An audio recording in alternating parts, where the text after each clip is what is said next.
칼빈 기독교 강요 이어서 나가겠습니다. 저희가 도덕법이라고 불리는 10계명에 관해서 배워보고 있습니다.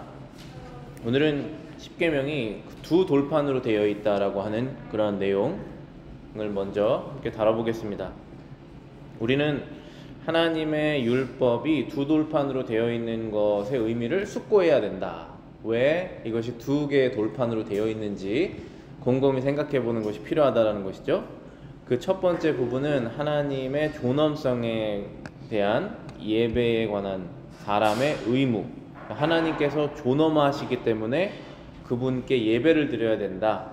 그러면 어떤 의무를 가지고 예배를 드리는 것을 하나님께서 원하시는지에 대한 것이 첫 번째 돌판에 있는 내용이죠. 예배를 언제 드려야 되는지, 어떻게 드려야 되는지, 어떻게 드리지 말아야 되는지, 누구에게만 드려야 되는지, 어떠한 마음으로 드려야 되는지, 그런 것이 나와 있는 것이 첫 번째 계명이고, 두 번째 돌판은 우리 사람들 간의 의무에 관한 것이죠. 우리가 잘 알고 있는 그런 내용입니다. 여기에서 우리가 생각해야 될 것은 왜 이렇게 하나님께서 두 부분으로 계명을 나누셨는가 한번 생각해 봐야 된다라는 것입니다. 의의 1차적 토대는 하나님의 경배임이 분명하다. 이것이 무너질 때 의의 나머지는 파괴된 건물의 파편들처럼 엉망이 된다. 자, 여기까지만 보면 즉 사람이 하나님께 어떻게 경배를 드려야 되는지를 모르고서는 사람들 간 사이에 올바른 정의가 실현될 수 없다, 그런 내용입니다. 그러니까 저 사람은 법 없이도 살 수 있다라는 말이 있지만 그 사람이 만약에 하나님께 경배를 드리지 않는 상황이라면은 사실 그가 하는 공의로운 행동들은 다 여기 칼빈의 표현이라면 파괴된 건물의 파편이다, 엉망이 된다라고 말하고 있는 것입니다. 하나님의 존엄의 영광을 빼앗는다. 그러면서 이제 예를 들어서 설명을 하고 있는 것입니다. 왜 그게 그렇게 되는지 여러분도 한번 생각해 보시기 바랍니다. 하나님의 존엄에 대한 영광을 빼앗는다면, 빼앗는다는 것이 도둑질을 한다는 것이죠. 드려야 되는 분에 드리지 않는 것이 빼앗는 것이 되는 거니까 내가 빚을 졌는데 빚을 갚지 않고 계속 갖고 있는다든지, 영광을 드려야 되는데 영광을 드리지 않으면은 그 영광을 빼앗는 것이죠. 하나님의 존엄에 대한 영광을 빼앗는다면 절도나 강도로 다른 사람의 것을 빼앗지 않는 것이 과연 무슨 의란 말인가? 하나님께 온전한 영광을 드리지 않고 그 영광을 빼앗으면서 다른 사람의 것을 한 번도 내가 빼앗은 적이 없다라고 하는 그 의가 과연 무슨 의냐라는 것입니다. 그렇죠. 우리가 일반적으로 하나님을 모르면서 사는 사람들은 다른 사람에게 한 번도 해코지를 하지 않았다, 누구 걸 훔치지 않았다라는 것을 자기 의를 만족하게 생각하지만 자기가 갖고 있는 이 모든 것, 공기를부터 포함해서 자기의 생명, 건강, 재산, 가족, 친구, 모든 것들을 하나님께서 주신 이 상황에서 하나님께 온전한 영광을 돌리지 않으면서, 그러면서 다른 사람의 것을 빼앗지 않았다라고 하는 것이 무슨 의의냐라고 말하는 것입니다. 이것을 알면서 우리가 하나님께 회개하는 마음으로 나가게 되는 것이죠. 그 다음에 하나님을 경외하지 않고서 사람들 사이의 공평과 사랑을 보존할 수 없다.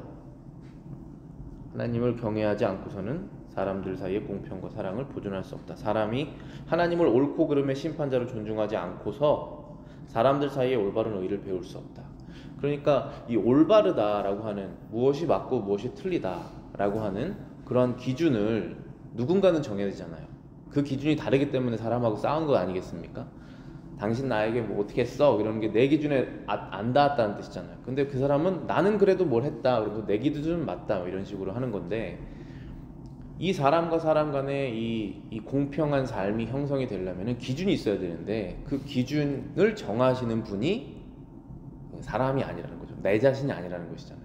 하나님이시라는 거잖아요. 그 사실을 인정하지 않고 사람이 그러면서 사람과 사람 사이에 공의를 실천하겠다라고 하는 것은 말도 안 된다라는 것이죠. 사실 이렇게 되면은 내가 생각하는 공의를 실천하겠다, 이루겠다라는 뜻밖에 되지 않습니다. 근데 여러분도 다 우리가 그리스도인으로서 느끼는 것은 하나님의 은혜가 없이 우리가 하나님의 말씀에 우리가 순복되지 않고서 내가 어떤 선한 것을 이뤄보자라고 할 때 그 결과가 항상 좋지가 않습니다. 나의 의가 드러나거나 아니면 나의 욕심이 드러나가지고 결국은 결과가 억울하게 되고 나에게도 안 좋고 상대방에도 안 좋고 하나님께도 영광이 안 되는 경우가 너무 많지 않습니까? 그런 것이 바로 이거죠. 하나님을 먼저 공경을 해야 그 공경심을 가지고 다른 사람과의 공의를 실천할 수 있다. 그래서 이 두 가지 이 계명을 나눈 이유는 첫 번째 하나님께 드리는 것을 사람들이 마음으로 받아들여야 두 번째 사람 간의 사람의 사랑을 실천할 수 있다. 이걸 알려주시기 위해서 두 개로 나누신 것입니다. 그래서 마태복음 22장 25절부터 35절부터 40절입니다. 그 중에 한 율법사가 예수를 시험하여 묻되 선생님 율법 중에서 어느 계명이 크니이까? 예수께서 이르시되 내 마음을 다하고 목숨을 다하고 뜻을 다하여 주 너의 하나님을 사랑하라 하셨으니 이것이 크고 첫째 되는 계명이요 둘째도 그와 같으니 내 이웃을 내 자신과 같이 사랑하라 하셨으니 이 두 계명이 온 율법과 선지자의 강령이니라. 한 율법사가 예수님을 시험한 거죠. 테스트를 한 것입니다. 이 10가지 계명 중에 어떠한 계명이 제일 큰 계명입니까? 이렇게 테스트를 한 거죠. 그러면은 뭐라고 대답하십니까? 1번입니다. 아니면 8번입니다. 7번입니다. 이렇게 말할 수 있습니까? 그렇게 할 수 없다라는 거죠. 예수님께서 너가 물어보는 그 자체가 벌써 틀렸다고 얘기하는 것이잖아요. 계명은 10가지이지만 사실 2가지인데 그 2가지는 하나님을 사랑하고 이웃을 사랑하는 것이다. 그 2가지는 결국 하나의 계명이다. 이렇게 말씀해 주시는 것이죠. 우리들에게. 그리고 구약의 성경을 너희들 바리새인들이 율법사들이 공부하고 그 안에 있는 법들을 다 발췌를 해서 몇 개다, 이 법은 성경에 있는 법은 몇 개다, 600 몇십 개다 이렇게 너네들이 말하고 있지만 결국 이 모든 율법, 모세의 율법과 선지자들이 알려주는 이 법들은 다 하나님을 사랑하는 것과 이웃 사랑하는 것으로 다 요약이 되는 것이다. 그것을 하지 않고 하나님의 계명을 지키겠다고 말할 수 없다라고 말씀하는 것이죠. 그러니까 이 율법사 마음속에는 하나님 사랑과 이웃 사랑이 없는 것이죠. 그래서 그 부분을 예수님께서 드러내신 것입니다. 이렇게. 다음에 되게 재밌는 부분이 있어요. 천주교는 이웃의 소유를 탐내지 말라고 하는 10번째 계명을 둘로 갈라놓았다. 첫째 돌판에 3가지 교훈을 그래서 실었고 나머지 7교훈을 둘째 돌판으로 분류한다. 이거 알고 계셨나요? 천주교의 10계명은 10가지 계명은 맞지만 1번과 2번 계명을 합쳤습니다. 그래서 1번 계명이 나 이외에 다른 신을 두지 말라. 1번 너희를 위해서 우상을 통해서 하나님을 섬기지 말라는 게 2번 계명이죠. 그걸 2개를 합쳤습니다. 그래서 1번 계명을 나 이외에 다른 신을 섬기지 말라, 우상을 통해서 섬기지 말라, 그 두 가지를 합쳤고 그래서 그게 1번이에요. 그래서 2번 계명이 하나님의 이름을 망령되이 일컫지 말라가 되는 거고 3번이 안식일을 거룩하게 지켜라는 게 3번 계명이 되는 것이고 부모를 공경하라는 게 4번 계명이 되는 것입니다. 그러면은 마지막으로 가면 한 계명이 없잖아요. 그쵸? 둘을 합쳤으니까 마지막에 하나가 빌 것 아니겠습니까? 그래서 10번째 계명을 나눕니다. 2개로 내 소유를 다른 이웃의 소유를 탐하지 말라라고 하는 것을 하나, 다른 사람의 아내를 탐하지 말라라는 것을 하나, 이렇게 2개로 나누게 됩니다.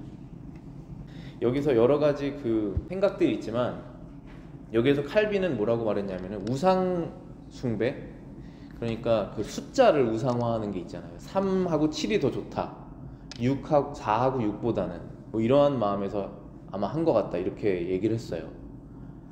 그러니까 1번부터 4번 해서 4계명하고 6보다는 3하고 7이 나니까 그렇게 했다 이렇게 약간 미신적이죠. 근데 천주교는 항상 미신적이잖아요. 이렇게 그 뭔가 미신적인 것들에 힘을 빌어서 하는 게 있지 않습니까? 성상 숭배 같은 것도 다 미신적인 거잖아요. 그리고 또 다른 의견들은 이제 그 독신의 삶을 결혼하는 삶보다 더 고결하다고 생각하는 잘못된 사상을 갖고 있거든요. 천주교에서는. 그래서 사제들이 결혼하지 않지 않습니까?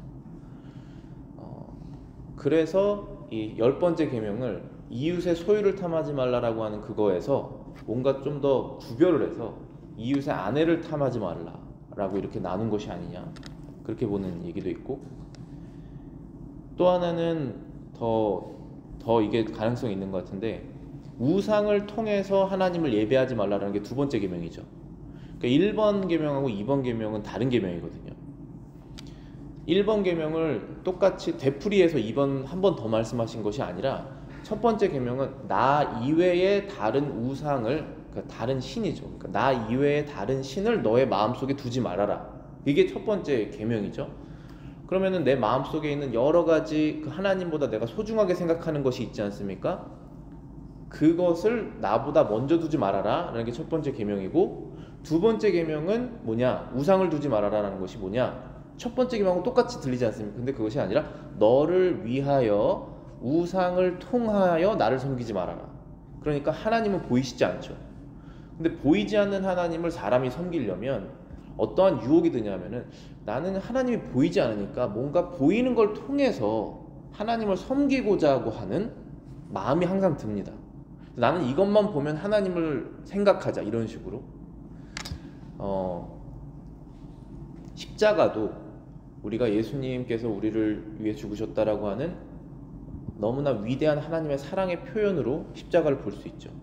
근데 십자가를 통해서 하나님을 근데 섬길 수 없습니다. 예배할 수 없습니다. 온전하게는. 왜냐하면 십자가에서는, 그러니까 천주교에서는 십자가에 예수님의 형상을 이렇게 달아놓는 것으로 해서 그분이 나를 희생하셨다라는 사실을 포커스를 두지만, 사실은 예수님은 십자가에 지금 달려 계시지 않지 않습니까? 그래서 이러한 부분까지 다 생각해서 하나님의 지금 거룩한 보좌에 앉아 계시고 왕으로서 엄청난 빚을 내시고 통치하시는 그 예수님까지 십자가를 보면서 동시에 생각하려면 어떤 또 다른 프로세스가 필요하잖아요. 그래서 아예 어떠한 형상을 통해서도 하나님께 예배하지 말아라. 내가 너희들이 어떠한 형상을 통해서 예배하는 그런 습관과 성향이 있는 걸 알고 있지만 그렇게 하지 말아라. 비록 너희들은 육이지만 영인, 보이지 않는 하나님을 너희 영으로서 섬길 수 있다. 그래서 내가 성령을 주었다. 이렇게 말씀하시는 것이죠. 그래서 사람이 육이기 때문에 하나님을 우리가 어떠한 그 감각으로 이렇게 생각해서 하나님을 섬길 수 있도록 도와주시는 것이 있어요. 그것이 뭐냐면 성찬이죠. 성찬을 통해서 만지고 먹고 씹어서 목에 넘기면서 그리고 마시면서 우리가 그거를 머릿속에 있는 이 마음속에 있는 믿음을 더 현실화하는 것입니다. 아, 그것이었구나. 이렇게 세례도 마찬가지죠. 세례도 보고 물이 머리에 닿고 이 과정을 우리가 보면서 느끼면서 그것을 감각으로 더 이해할 수 있게 도와주신 것입니다. 그것 이외에는, 그러니까 예수님께서 직접 정하신 것 이외에는 어떠한 것을 통해서도 하나님을 예배하지 말라라는 것이 이제 두 번째 계명이죠. 근데 이제 천주교에서는 수많은 성상들이나 이런 숭배들이 많지 않습니까? 그런 것들을 통해서 하는 것이잖아요. 자신의 믿음에 도움이 될까 해서 이걸 사용하는 것이지 않습니까? 그런데 도움이 될 것 같지만 도움이 안 돼요, 결국은. 그렇기 때문에 하지 말라고 하시는 거예요. 그러니까 저희도 하나님께 제가 이 방법을 써서 하나님을 예배하면 도움이 될 것 같습니다 하고 저만의 방법을 개발하잖아요. 근데 그거 안 되지 않습니까? 결국 포기하고 하나님의 말씀으로 다시 돌아와야지, 아, 결국은 순종이 예배구나, 이걸 배우지 않습니까? 그런 거죠. 그런 개념입니다. 근데 이제 천주교에서는 그렇게 계명을 나눴다. 그 얘기로 이제 일단 여기까지 마무리하겠습니다. 그다음 13번부터 15번 그 주제에는 서문, 10계명의 서문이 있습니다. 1계명 전에 하나님께서 너희들은 왜 이 계명을 나에게 지켜야 되냐라고 하는 그 서문이 있습니다. 그게 20장 2절입니다. 나는 너를 애굽 땅 종되었던 집에서 인도하여 낸 하나님 여호와니라. 요 구절이 바로 10계명의 서문입니다. 여기서 하나님을 여호와라고 말씀하신, 자신의 이름을 그렇게 알려주신 것은 이 여호와에 대한 이름에 대한 그 의미가 있기 때문에 그렇죠. 이 여호와라고 하는 단어는 하나님께서 모세에게 I am who I am, 나는 스스로 있는 자다 라고 하시면서 자신의 이름을 알려주신 것입니다. 그러니까 여러분이 어떤 그 모르는 사람에게 여러분의 이름을 알려준다는 것은 내가 당신과 이제 친밀한 관계를 맺고 나 자신을 당신에게 소개하고 싶습니다, 이런 뜻 아닙니까? 이름을 안 말해주면은 그냥 지나가는 사람이잖아요. 그런데 하나님께서는 모세에게 나는 여호와다라고 알려주셨습니다. 그리고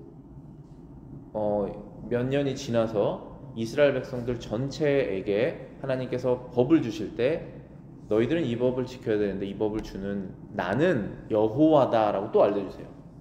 이 여호와는 모세에게 나타난 바로 그 하나님이시다. 그리고 모세에게 너희들을 구하라고 명령한 바로 그 하나님이시다. 그리고 그 하나님이 너희를 실제로 구해냈다. 이길 수 없는 애굽의 그 세력을 너네들이 이겼다. 그 이기게 한 자가 바로 나다 라고 알려주시기 위해서 여호와다라고 알려주시는 것이죠. 그렇기 때문에 이스라엘 백성은 여호와 하나님이 이렇게 말씀하신다 그러면 당연히 그것을 따라야지, 그분께 우리는 영광을 돌려야지 라고 되는 것이죠. 또 이 부분을 한 번 더 말씀하십니다. 내 하나님 여호와라, Your God 라고 말한 거죠. 나는 나는 신이지만 다른 백성의 하나님이 아니라 너의 하나님이다, 이렇게 말씀하십니다. 이것은 이스라엘도 알고 하나님도 아는 상호적인 관계가 있다는 것입니다. 그러니까 이런 것이죠. 내가 너의 남편이다 라고 여러분의 남편이 말씀하시거나, 내가 당신의 아내입니다 라고 여러분의 아내가 당신에게 얘기할 때 당연히 그렇지 라고 하는 관계가 형성이 돼야지 그게 맞는 것 아니겠습니까? 지금 이스라엘에게 내가 너의 하나님이다 라고 하면은 그 이스라엘 백성이 네 맞습니다, 하나님은 우리의 하나님이십니다, 이렇게 상호적인 관계가 이미 형성이 된 것이죠. 그 관계 안에서 이 계명을 주시고 또 계명을 지키는 그러한 이해가 형성이 된 상황입니다. 그래서 모든 사람들에게 이 십계명이라는 것은 전 세계에 있는 모든 사람이 지켜야 되고, 마지막에는 하나님의 심판대 앞에서 이 십계명의 기준에 의해서 심판의 그 강도가 달라진다고 제가 말씀드렸죠. 그런데 모든 사람들에게 이 계명을 지켜야 됩니다라고 말했을 때 그는 나의 하나님이 아닙니다라고 말하지 않습니까? 그거는 당신이 믿는 종교고 내가 믿는 종교는 다르다, 이렇게 말할 수 있지 않습니까? 그래서 그 관계가 하나님과 안에서 형성이 돼야지 이 십계명의 의미가 있게 되는 것이죠. 비록 지켜야 되는 것은 맞지만, 근데 이 십계명은 결국은 우리는 이스라엘 백성이 아니잖아요. 저희는 이스라엘의 피가 섞이지 않았겠지 않습니까? 물론 아담까지 올라가면은 당연히 섞였겠지만 그 유대인 인종은 아니잖아요. 저희가 인종을 여러 가지로 나눈다면, 그럼에도 불구하고 우리가 이 이스라엘을 구원하신 하나님이 나의 하나님이다라고 고백할 수 있는 이유는 하나님의 아들을 통해서 우리가 하나님과의 관계가 형성이 됐기 때문에 그렇게 고백할 수 있는 것이죠. 여기 몇 가지 구절 적어봤습니다. 예레미야 31장 33절에 나는 그들의 하나님이 되고 그들은 내 백성이 될 것이다. 말라기 1장 6절입니다. 아들은 그 아비를, 종은 그 주인을 공경하니 내가 아비일진데 나를 공경함이 어디 있느냐. 관계가 있는 것입니다. 나는 너의 하나님이고 너희들은 나의 백성이다. 나는 너의 아비고 너희들은 나의 아들이다. 나는 너의 주인이고 너희들은 나의 종이다. 이 관계가 형성이 된 상태에서 이 계명이 의미가 있는 것이죠. 내가 너를 애굽 땅 종되었던 집에서 인도하여 낸 하나님이다 라고 하는 말은, 너희들이 이 계명을 지켜야 되는 이유는 너희들이 나에게 은혜를 받았기 때문에 지켜야 된다라고 하는 것입니다. 우리가 예수님을 통해서 구원을 받았기 때문에 하나님께 충성을 드리게 되는 것이죠. 우리가 하나님을 먼저 사랑한 것이 아니라 하나님이 우리를 먼저 사랑하셨기 때문에 우리가 하나님께 사랑을 드리는 것이죠. 그러니까 이스라엘 백성에게 이것이 너희가 지켜야 되는 계명인데 너희가 나에게 은혜를 받았기 때문에 이 계명을 지키는 것이 맞다 라고 알려주시는 것입니다. 그럼 우리는 어떻습니까? 저희는 이스라엘 백성이 아니지만 우리도 여러 가지 죄와 비참한 그러한 죄 가운데 빠져 있는 상태에서 우리를 구원해내셨기 때문에, 그래서 우리도 하나님의 말씀을 계명을 지키게 되는 것이죠. 그래서 여러분들의 구원의 체험, 구원의 확신이 너무나 중요한 것이, 내가 어떠한 상태로부터 나를 구원하셨는지에 대한 그러한 체험과 믿음이 없다면 이 하나님의 말씀을 지키는 것이 아무 의미가 없게 됩니다. 그리고 예전에는 믿음 생활을 했는데 지금은 믿음 생활이 이렇게 소원해지고 그럴 수 있지 않습니까? 그럴 때 다시 은혜를 회복을 해야 되죠. 매일매일 매 순간순간마다 정말 모먼트 마이 모먼이잖아요.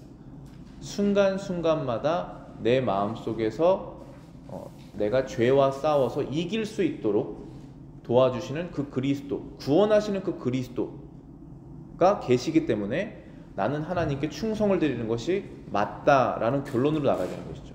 그렇지 않으면 모든 것이 율법주의적으로 될 수밖에 없고, 그래도 난 이걸 해냈다, 다 해야 될 건 해야지, 하기 싫어도, 이렇게 되는 것 아니겠습니까? 그런 것이 아니죠. 우리가 하나님과의 그 관계성이라는 것은 해야 되니까 어쩔 수 없이 한다라는 것이 아닙니다. 해야 되니까 해야 되는 것은 맞지만 감사와 은혜를 받은 상태에서 주님이 주시는 힘으로 그 율법을 지키는 것이죠. 그렇지 않으면 바리새인과 서기관처럼 되는 것입니다. 하나님께서 이스라엘 백성에게 이 계명을 주실 때 그 1계명 바로 전에 서문에 나는 너를 애굽 땅 종되었던 집에서 인도하여 낸 내 하나님 여호와다, 이렇게 굉장히 구체적으로 내 이름은 무엇이고 나는 너와의 이러한 하나님과 하나님의 백성 관계에서의 하나님이시고 내가 한 일은 너를 애굽에서 구출한 것이다, 이것을 다 설명하신 다음에 그 다음부터 10계명을 주시는 거거든요. 그러니까 여러분과 하나님 사이에 언제 하나님께서 나를 애굽 땅에서 구원하셨습니까? 라고 하는 것이 형성이 안 돼 있으면 이 10계명을 지킬 이유가 없는 것이죠. 그리고 하나님이 나의 하나님이십니까? 라고 하는, 예수님을 통해서 내가 하나님이 나의 하나님이 되셨습니까? 라고 하는 그런 믿음이 없으면 이 계명이 의미가 없는 것입니다. 여호와 하나님, 여호와라는 것은 말씀드렸지만 모세에게 자신의 이름을 알려주시잖아요. 그 하나님, 불타는 떨기나무에서 나타나셨던 바로 그 하나님이 나의 하나님이다 라고 하는 믿음이 없다면, 구약 성경의 하나님이 나의 하나님이라는 믿음이 없다면 이 10계명이 나에게 의미가 없게 되는 것이죠. 그러나 이 모든 것이 여러분들의 믿음이라면 이 10계명이 여러분께 의미가 있게 되는 것입니다. 구약의 하나님과 신약의 하나님은 똑같은 하나님이세요. 그래서 어떤 분들은 구약의 하나님은 싫고 신약의 하나님은 좋다 이렇게 말할 수 있는데, 아마 그 사람이 말하는 신약의 하나님은 머릿속에 상상 속의 하나님일 거예요. 똑같은 하나님입니다. 그렇죠. 다를 수가 없습니다.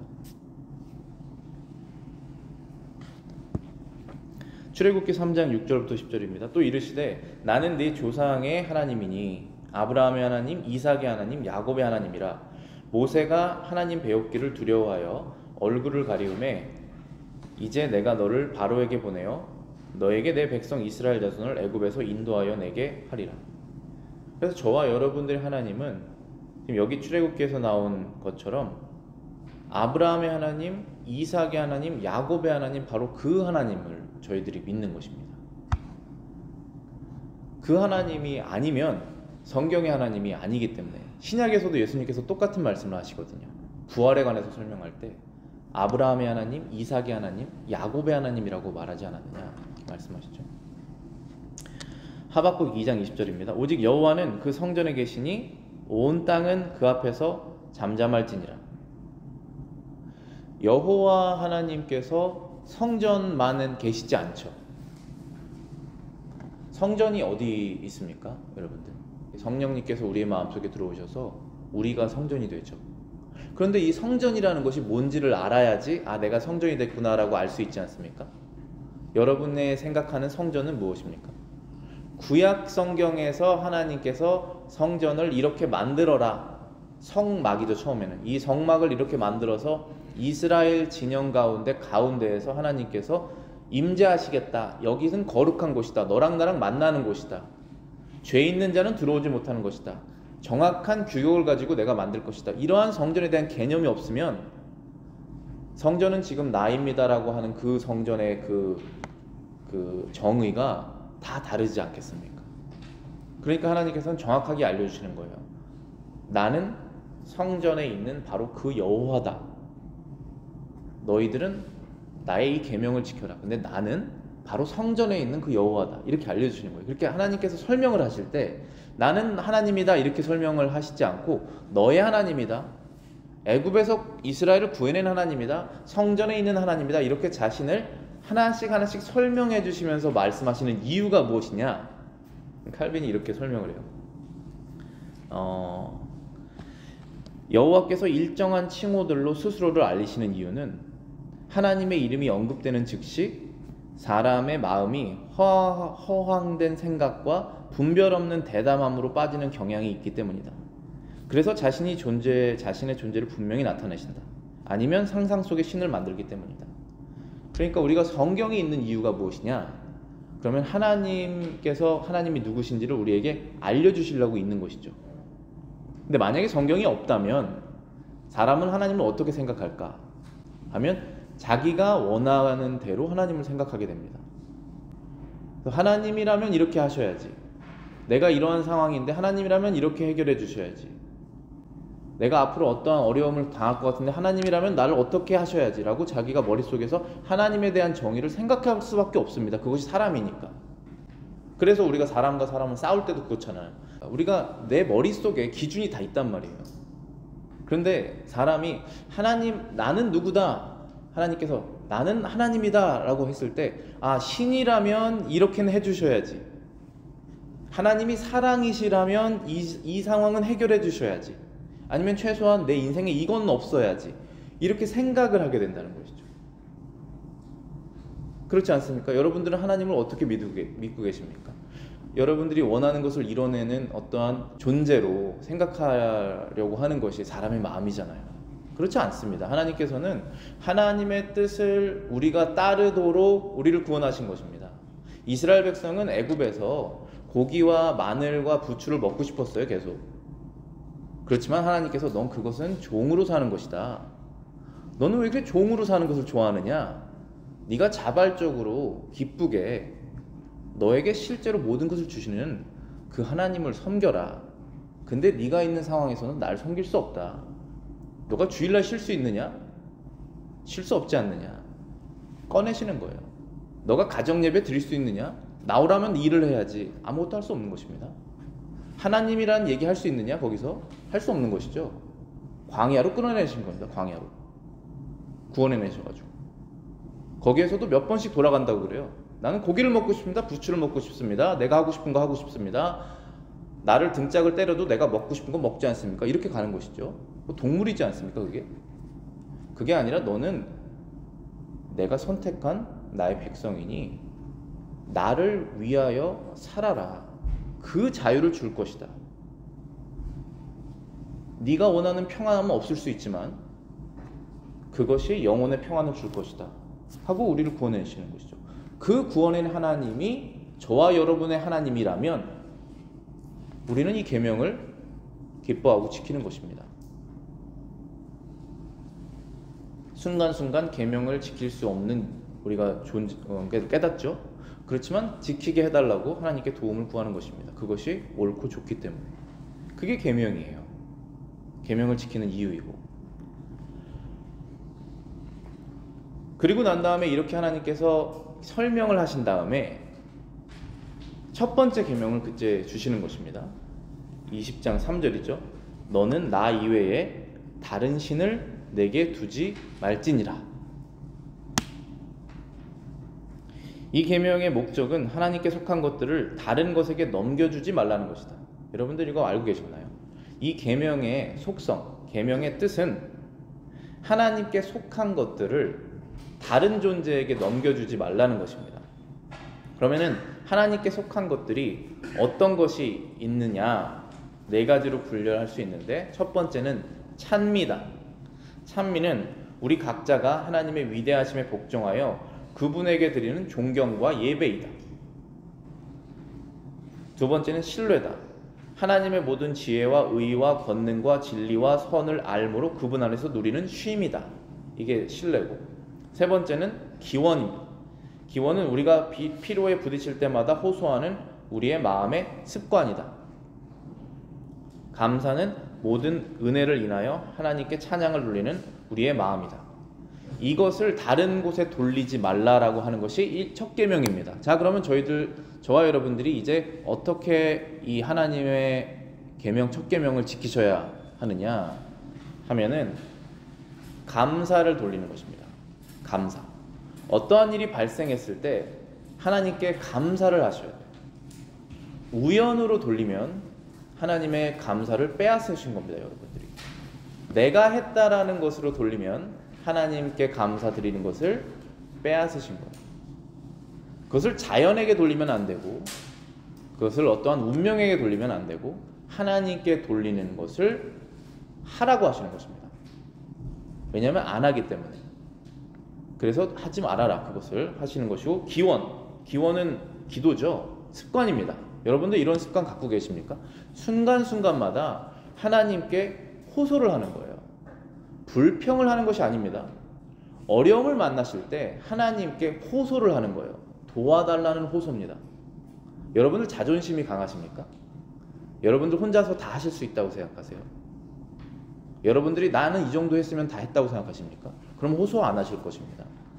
호소는 뭐냐면 도와달라는 거예요. 어려움에 당할 때마다 이 정도는 난 할 수 있어. 그럼 호소하시지 않는 것입니다. 하나님, 제가 이 정도는 늘 해왔습니다. 하나님의 도움으로. 하나님이 늘 도와주셨습니다. 그렇기 때문에 이번 어려움도 제가 할 수 있도록 도와주십시오라고 호소를 하는 것이죠. 이러한 마음의 습관을 가져서 호소를 다른 곳에 돌리지 말라는 거예요. 신뢰. 하나님의 모든 지혜와 의와 권능과 진리와 선을 알므로 그분 안에서 누리는 쉼이다. 자, 여러분들의 마음이 왜 바쁘십니까? 자, 여러분들의 왜 시간이 없다고 생각하십니까? 여러분들의 왜 이것에 마음을 줄 지금 상태가 아니죠? 쉼이 없습니다. 마음에. 왜 쉼이 없나요? 몰라서 없는 것입니다. 뭐를 모릅니까? 하나님이 능력 있으시다. 하나님이 지혜 있으시다. 하나님은 선하시다. 하나님은 의로우시다. 라고 하는 이 지식, 믿음에서 나오는 지식이죠. 이것이 여러분들 안에 없다면 하나님께 신뢰를 하지 못하실 거예요. 그럼 마음의 쉼을 누리지 못합니다. 그래서 이 신뢰를 다른 곳에서 찾으실 것입니다. 여러분들이 갖고 계시는 무엇이든지 간에, 그게 인간관계든 아니면 내 돈이든 아니면 내 건강이든 내 능력이든 아니면 내 뭐라 그럴까요? 간사한 그런 계획이든 이런 것으로 찾으시는 거예요. 그러면서 신뢰를 거기에 두는 것입니다. 이렇게 하면 되겠지. 그걸 하지 말라는 거예요. 이게 나 이외에 다른 신을 두지 말라는 것이 바로 이런 것입니다. 찬미는 존경과 예배예요. 사람은 사람을 존경할 수 없습니다. 원래 여러분들 그거 아셨습니까? 여러분 남편 존경하시기 어려우실 거예요. 아이들이 부모님 존경하기 쉽지 않습니다. 우리의 natural inclination, 우리의 본성은 존경과 반대입니다. 그게 교만이에요. 마귀가 그것을 사람이 교만하도록 하려고 그 실과를 먹게 한 겁니다. 그럼 이제 다 끝난 거예요. 왜냐하면 하나님에 대한 존경이 사라지게 되기 때문에 그렇습니다. 그럼 하나님에 대한 존경과 예배가 사라지면 내 마음속에 뭐가 남습니까? 불만이죠. 그걸 어떻게 알 수 있습니까? 아담아, 왜 내가 먹지 말라라고 하는 실과를 먹었느냐? 하나님이 만든 저 여자가 나에게 먹게 해주지 않았습니까? 누구에게 이 비난을 옮기고 있습니까? 자기 자신에게 사실 찾아야 하잖아요. 모든 죄는 하나님이 나에게 준 저 여자가 했다. 하나님께 그 잘못을 돌리고 있는 것입니다. 찬미가 나올 수가 없죠. 자, 여러분들이 인생에서 어떠한 어려움을 당하셨어요? 하나님의 뜻대로 살려고 노력하시다가 어려움을 당하셨습니다. 병도 있을 수 있고 사고도 있고, 그때 하나님께 경배와 예배를 돌려라 라고 하시는 게 첫 번째 계명이에요. 나 이외에 다른 신을 두지 말라 라는 것이 그것입니다. 존경과 예배를 올려드리는 거예요. 왜냐하면 그분은 존경과 예배를 받으시기에 마땅하신 분이십니다. 그분은 사람이 아니세요. 그분은 죄가 없으십니다. 그분은 질투가 없으세요. 마음속에 악한 질투, 악이 없습니다. 그렇기 때문에 우리가 하나님께 찬미를 돌리는 것입니다. 이것들 이외에 여러 가지 것이 있겠지만 크게 이 네 가지로 분류를 해본 거예요. 그래서 이것들을 당연히 하나님께 드려야 되는데 안 드리는 행동을 하지 말아라 라는 것이 첫 번째 계명입니다. 칼빈이 이렇게 말을 해요. 사람은 이방신을 멀리하는 것만으로는 불충분하다. 살아계신 하나님이 우리 마음을 향하기 위해서 참 종교를 갖는 것이 우선이다. 하나님께서 원하시는 것은 사람이 하나님의 존엄을 숭고하고 두려워하고 경배하기를 갈망하는 것이다.